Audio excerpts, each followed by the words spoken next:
Hey everybody, welcome to episode 80 of the Askdap show, where we answer your Volkswagen Audi questions.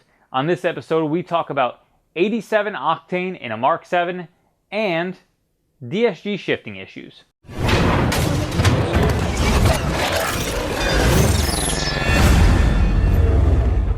Greg via email says, there have been some heated debates over whether the use of 87 octane in the Mark 7 GTI.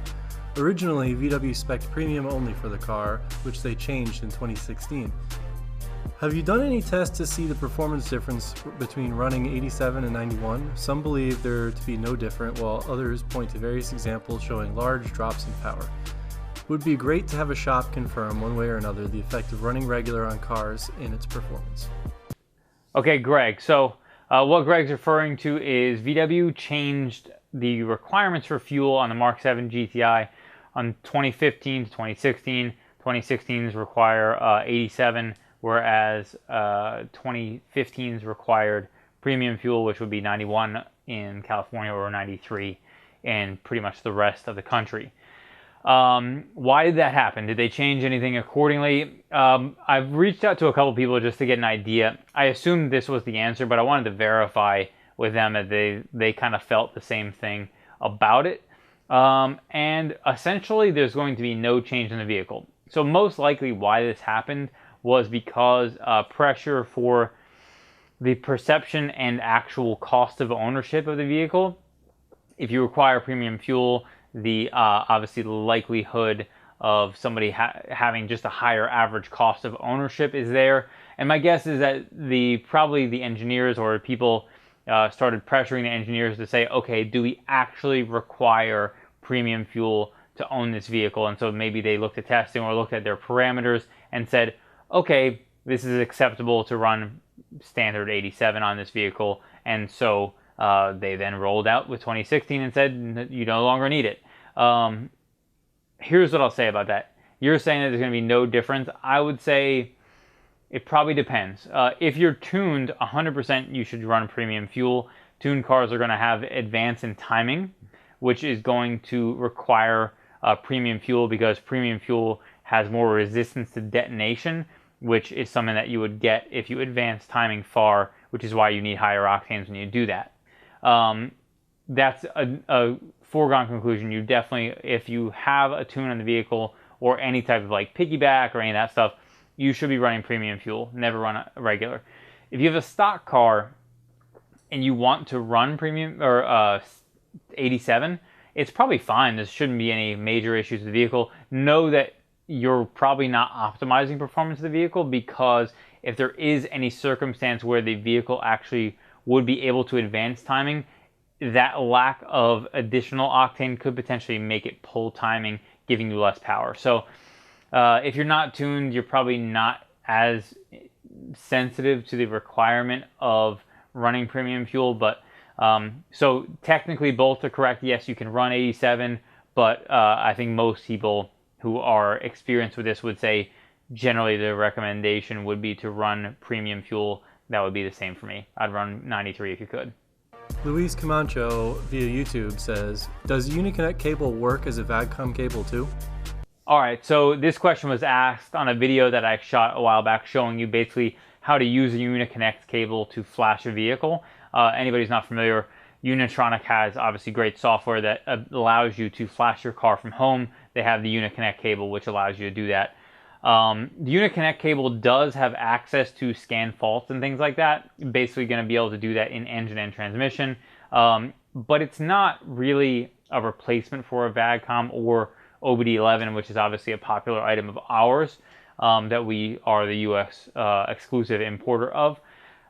Those items have a lot more depth of access to not just engine and transmission control modules and fault scanning, erasing, that type of stuff, but additionally to check data logging, to set basic settings, adaptation channels, and then go into long coding, stuff like the central electrics control module, or body control module most people call it, to change lighting settings and a lot of convenience features like convenience window up and down, all that stuff. So that Uniconnect cable would not have access to that. And so in those circumstances, it wouldn't be a replacement for those cables, assuming you're looking to do that. So really depends on what your end game is, but if you're just trying to scan faults and that type of stuff, it does have that feature for you. But if you're looking for all that adjustability found in VAGCOM and OBDeleven, then you would have to go the route of those. And I'll link to OBDeleven here,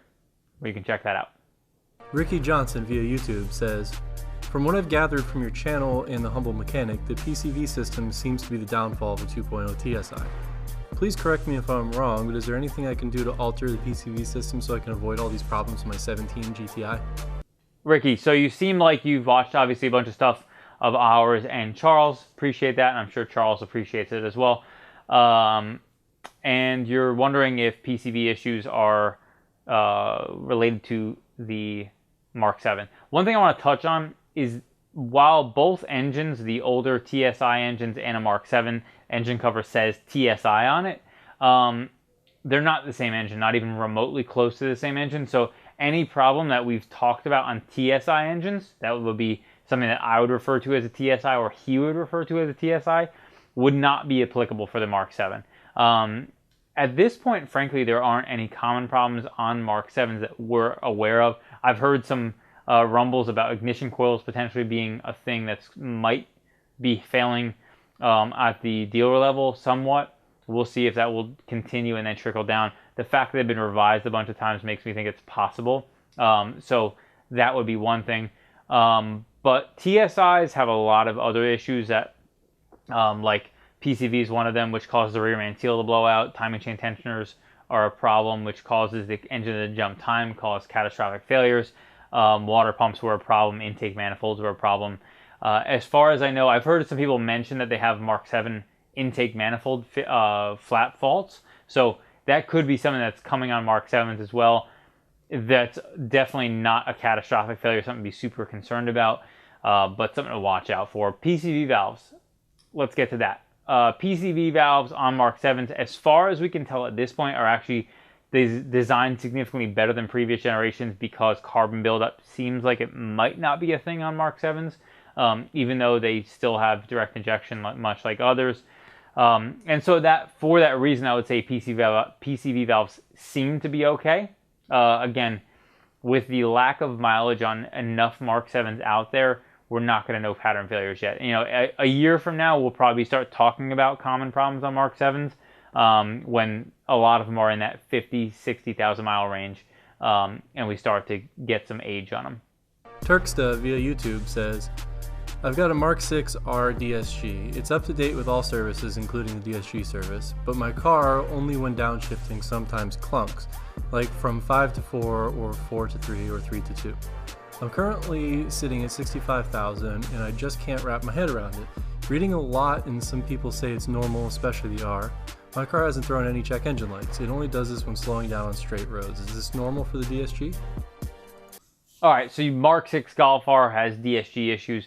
Sounds like it's only when downshifting, so any downshift along the way is potentially going to be, feels like a clunk. The one thing I'll say about this is transmission issues are always tough. Diagnosing a trans issue for anybody, including a technician, if they're driving your car, is challenging. So all this stuff is really just I'm just gonna throw a few things out there that should be thought about and considered, and then you can kind of go down the road of figuring out what feels like the best fit for you. First thing I would do, obviously, you've done all your DSG services, that's great. The one thing I would say, transmissions they have kind of a logic and they'll learn driving habits. So depending on driving habits and if you change your driving habits, it might, maybe if you drive super aggressively and it's learned under that circumstance, it now does weird things when you're driving just under regular circumstances. So the way I would suggest getting rid of that would be to do a capacitive discharge, take the battery cables off the battery, make sure that obviously there's no more power sources attached to them if you have any like additional batteries of any kind or backups or anything. Hold the battery cables together for roughly a minute. It will then power down all the control modules, wipe all the memories, and then any learned memory from that transmission control module will then be wiped out. You obviously will lose everything else along with the clock, probably the radio code, so you'll want to have that handy when you do that, and all that other stuff. So that's going to be one way to determine if it's electrical, to see if it's just like a weird thing that some driving habit created a shift point that it thought was a normal thing for you, but isn't. From there, the only really likely next step that I would say on DSGs is going to be a mechatronics unit. So unfortunately, DSG transmissions, while they're great, they're pretty much most of the failures related to them are all held within the mechatronics unit, or the whole transmission possibly. But diagnosing mechatronics units is pretty much impossible. And if you go to a dealership and try to have the vehicle diagnosed, they're going to go through that same thing. They're going to try to determine what's wrong with it.